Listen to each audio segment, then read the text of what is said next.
So after living in Houston and doing 12-hour days as a process engineer, when I moved to Hawaii, I was a little bit worried about getting bored and not having much to do because it wasn't as fast-paced as Houston used to be.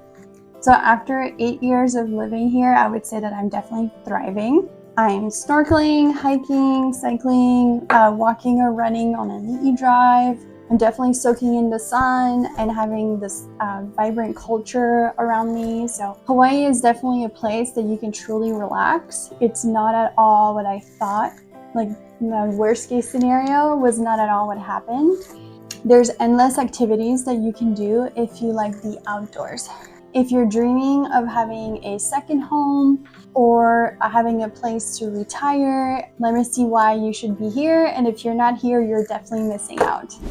So I can confidently say that I'm not the only one. There's many other people who have moved to Hawaii with that exact same concern, which is it's a small town. There's very few big events happening. Is this really a place where I can be happy and I won't be bored and I want to leave in about a year or two? It's definitely much slower pace. So you have to prepare yourself mentally that it's not going to be like clubs and restaurants and bars that are packed all the time and tons of music and events and all that kind of stuff. That's not Hawaii. Hawaii is not about that life. If you're looking for that, stay on the mainland, or maybe Oahu might be a better fit and I have a little bit more of that. But even then, I don't think that's really something that you can find there if that's what you're looking for. The main reason why I wanted to move to Hawaii is because I was really looking for slower pace. I wanted to be closer to nature, do a lot more outdoor things. I was very much that corporate girly who was on her computer, on her phone all the time. Although I'm a real estate agent, I still do a lot of that, but I don't do as much as I used to do when I was in my corporate life. And so that's something that I was really looking for to completely disconnect from when I was moving to Hawaii. So I'll tell you the story of one of my clients.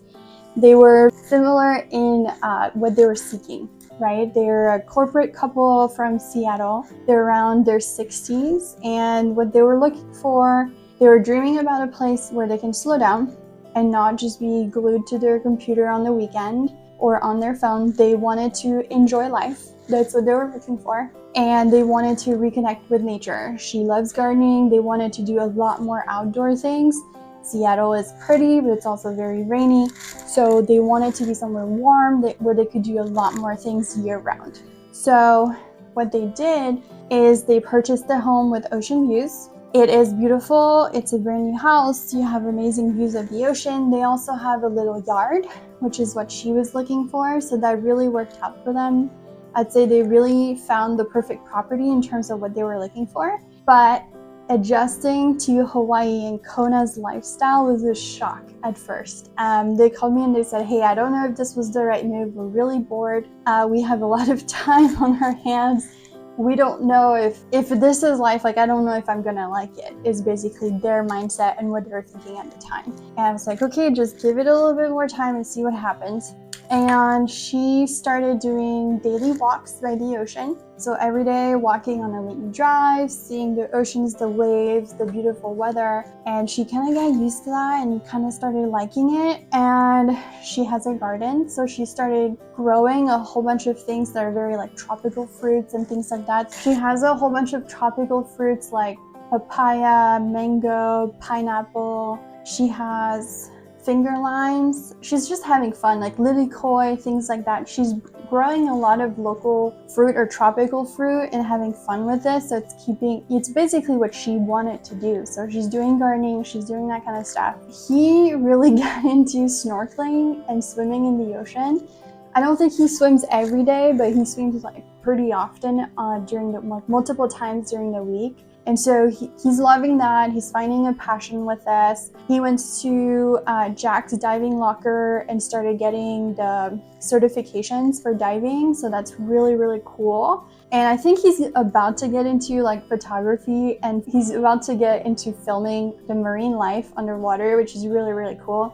Because you can see dolphins, you can see manta rays, you can see sharks, you can see all types of fish. And we don't even talk about the coral and all that beauty from that. So he's really getting into it and really liking that. I called them the other day, and they said that pretty often they also do like a trail where they'll both go together and they'll walk on the trail, and then after that they go hit up like a local restaurant or farmer's market or something like that. So they're finding a lot of things to do, and they're meeting people by doing those types of activities and being more social that way. But it's not the hustle and bustle of like being in traffic and we have to get there by this time, and if we don't make it to whatever at that time, then it's like a big deal.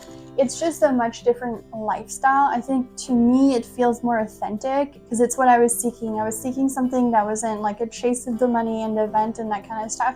It was more like an authentic lifestyle where I felt like I was closer to nature and doing more outdoor things. And I think they fell in love with that same aspect of it. So now they're fine, right? They're very happy. They started integrating social groups and networks by doing all those types of things. I think she got into painting and pottery. There's a lot of groups that do that too locally. So she started meeting people and artists that way.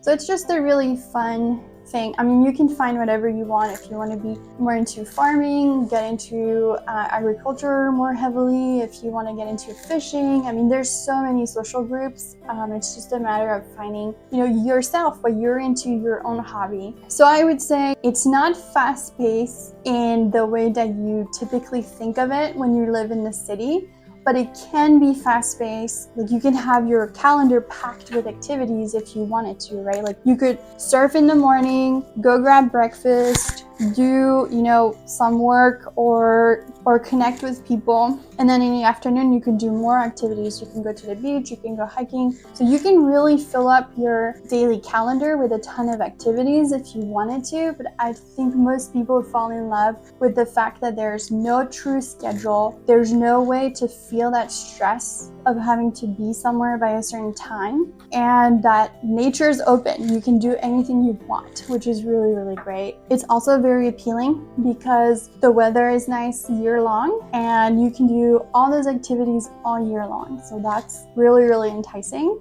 So if you're thinking about moving and you want to talk about the prospects of real estate or housing or what it's like to move here or the entire moving process or anything that you want to chat about for the Big Island, send me a message and we'll book a little 30-minute chat and we'll discuss all your questions and needs. And if you have any topics that you want me to cover, drop a comment and I'll make sure to make a video on that. Thank you for watching and check out my other videos. Aloha!